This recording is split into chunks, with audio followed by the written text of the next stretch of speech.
All right, we're back. We have Entropy joining us. I think she's just hanging out because she wants this ball.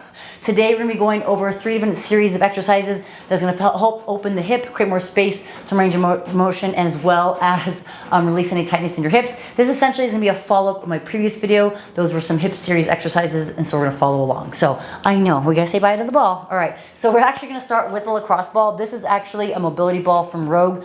This is more the size of a softball, more so than a lacrosse ball. But we are going to utilize this just because it's going to give you guys a little better option to see because I'm a little bit higher off the ground. But the other option is a lacrosse ball, which is this red one here. Again, a little bit smaller. I think Entropy likes this one more because it resembles a tennis ball. But unfortunately, this is not hers. All right, go to bed. All right, so for the first one, we're going to be coming down the ground. We are going to work the front, the side, and the back of our hip, as well as the piriformis, which is middle of the butt. So if you're having hip tightness, hip issues, or even back issues, this can help release it. So I'm gonna focus on one side for you guys, just so you can see. So we're gonna start on the side, so you can see. So essentially it's TFL, which is the muscle right here. It's where your leg meets the torso. If I bring my leg up, it's right in that crease. That's where we wanna place the lacrosse ball. You can stagger your feet. You can essentially splay them off, one in front of the other, doesn't matter. I personally like to take my top leg and splay it forward.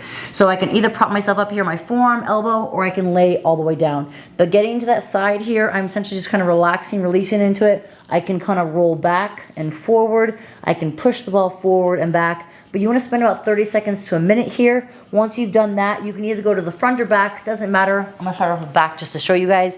When I go to the back, I can go to the piriformis, which is more the middle of the butt, and I can go to the top of the hip. You also can lay down on the ground if you feel more comfortable. This is an option. While I'm here, I can drop my knee out, bring it back to center. I can even bring my knee up to my torso, armpit area, and then back down. I can even create circles or go side to side with the lacrosse ball, but essentially we're rolling the ball kind of on the soft tissue of the butt. We want to avoid obviously the spine and the bones, but you're working that soft tissue right there, right? If I'm going down to the piriformis, that's more middle of the butt. I'm going to be a little bit lower. I can always extend my leg, bring the leg up. I can always just find a spot that's tender, sit there, take a deep breath in. Breathe into the belly, breathe into the spot that you're feeling, and then slowly exhale. And of course, Entropy's coming back for that ball or reps. Okay, go to bed. All right, so last one, go to bed, Entropy. I'm gonna roll over, I'm gonna switch to the front of my left leg so you guys can see. So in this position, like if I bend my leg up, this crease right here, that's where essentially I want that ball to be, right where that leg meets the torso. This is gonna be the front of the hip flexor. So I'm gonna lay down on my belly. Obviously, you don't need to do this where like you're so close to a bench, but for filming purposes, it's right there. But again, I want that leg right there on top of the ball. I can rock side to side. I can bend and straighten that leg when the bench is not in the way, right? So I can kind of go side to side. I also can go up and down. Just be safe and be careful. You don't want to go too far into that groin where obviously your arteries and everything's inside, closer to your groin. So stay out to the side of the hip, front of the hip, but closer out to the side of your leg. So again, deep breath in, inhale, and then slowly exhaling into it. You can even go from here, from the front to the side, back to the front. That's an option as well. When I do my lacrosse ball work, I'll focus on front side hip, and then I'll go back to fourth side back, and then front and down back, and then I'll sit back in the back. So that's that first exercise that we're doing. Again, lacrosse ball work or mobility ball. These mobility balls are a little bit bigger. They are linked below with Rogue. You can get them there. If you don't have the option, you can always use a softball. The lacrosse ball is similar to a baseball. This is similar to a softball. I prefer the softball. It allows you to be off the floor a little bit more. The surface area is bigger, so it won't be as intense. If for whatever reason you don't have a softball or these mobility balls, a foam roller can also be used to massage this out. So like butt or back and butt, side and front, you can also utilize this. This just gets a little bit deeper in more specific spots. So that's the first exercise. I'm gonna put that away. Second one, which we're gonna use a bench here. You can use a bench, a couch, the edge of your couch, chair, whatever you have. First one, we're gonna create a figure 4. And I've shared a different variation of this with the kettlebell. Today we're gonna be doing just our body weight. So figure 4 with this left leg, bottom leg's create a 90-degree angle. I'm gonna grab my ankle or shin calf, and then I'm gonna pull myself forward, but we're really trying to focus on a flat spine, flat back versus just rounding, right? So that flat spine and flat back is gonna require more of a stretch in that hip joint, and we're just gonna hinge forward. So just like we did with the lacrosse ball, we spent about anywhere from 30 to 60 seconds. Same thing here, 30 to 60 seconds. If you're more experienced, you're more flexible, you want more, increase to 90 seconds or even 2 minutes. But I'm gonna hinge forward, keeping your chest as if you had an Ironman light on your chest, and you're trying to push that forward, hinging as much as you can from the hip. If you want a little extra assistance, push on the thigh. Again, I talked about my previous video, not my knee joint, thigh. If you want, you can even do your shin. So push forward, again, then we'll switch, same thing on the opposite side. Now you'll notice that one side will be tighter, my right side is tighter. If your right side is tighter, start on the right side. If your left side is tighter, start on your left side.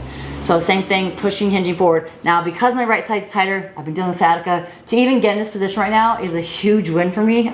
So I'm gonna celebrate that right now. Celebrate your wins, right? Celebrate your successes, embrace your struggles, like I've talked about before. So I'm just gonna stay here for a little bit. Again, going as far forward as possible. Even if you're like, well, if I round, I can get lower.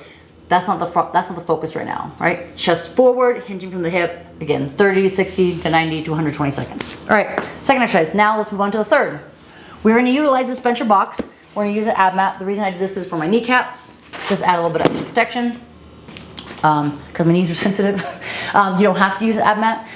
So a more intense stretch will be up against a wall, like the couch stretch, because your ankle is extended versus being kind of in a more neutral position here.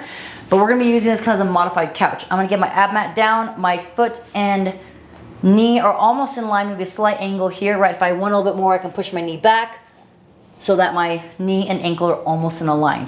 Opposite legs in about a 90-degree angle, and then we're gonna push forward into the stretch. There's a couple different positions you can get while you're here. This is a very intense stretch, so start nice and easy. If you need to modify, you can always bring your knee further away. So the more your knee joint is away from the ankle, the less intense it will be. The more the closer your knee is to your ankle, the more intense it's gonna be. So from here, I can start in this top position. I wanna think of tucking my pelvis under as if it's a water bucket. So I tuck my pelvis under, and then I'm gonna slowly lean, reach forward, right? There will be some obviously natural extension since we're looking for hip extension right here, but we wanna think of sinking into this position. Hands can be propped on the thighs. This might be more realistic if you're really tight, or you can even walk those arms forward. If you want more of a stretch, you can even bring your elbow or your knee down to the ground with that leg out. You might need to adjust your leg a little bit further out if you need a little more space. But don't be afraid just to start either on the thigh or on the floor like so. 30 seconds, 60 seconds, a minute and a half, 2 minutes, wherever you feel comfortable here. If you want a little extra stretch, we'll say, while you're here, squeeze your butt for about 5 seconds. As you squeeze your butt, this muscle is gonna contract, and the goal is to relax in this front side to release, right? So squeeze for 5, 4, 3, 2, 1, release, and then again sink into it. So you can do that for about 3 or 4 times on each side. So again, from the opposite side, just so you guys can see, and I can get a stretch from my right side. This is what that front leg looks like, right? About a 90-degree angle. If you want more of a stretch, you can bring that leg forward, right? If this is too much and you can barely get into this and you've already pulled your knee away from the bench, you can even bring your knee or your foot on your left side closer to your groin so that your knee passes forward and intensity to stretch. Granted, my heel is coming up. I'm not getting as much of my stretch as I can here, but this will de-intensify or lessen the intensity of the stretch. Ideally, you want to get to the point where your ankle is below the knee. So same thing here. Hold this position, tuck that pelvis under, slowly reach forward. Another extra stretch you can also incorporate is reaching up and over. Hold, again, squeeze butt, 5 seconds, and then release. So those are the 3 exercises that will help open up your hips, create more space, improve mobility and range of motion. You're more than welcome to do 2 or even 3 rounds of this exercise or this flow. If you like this and want more, feel free to share with others. Feel free to comment below, and hopefully I'll see you guys back for another video.